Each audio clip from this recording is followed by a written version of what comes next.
Duh Gusti Kang Maha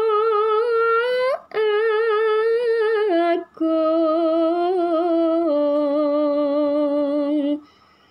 kalis noso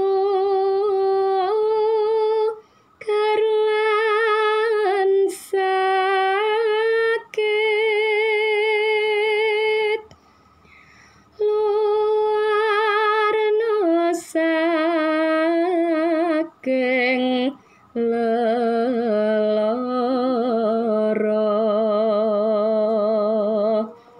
lan pulihna katentreman pandemi corona enggal sumingkir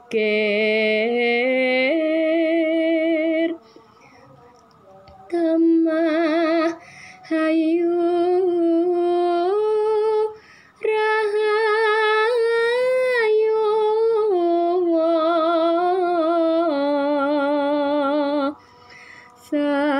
salamet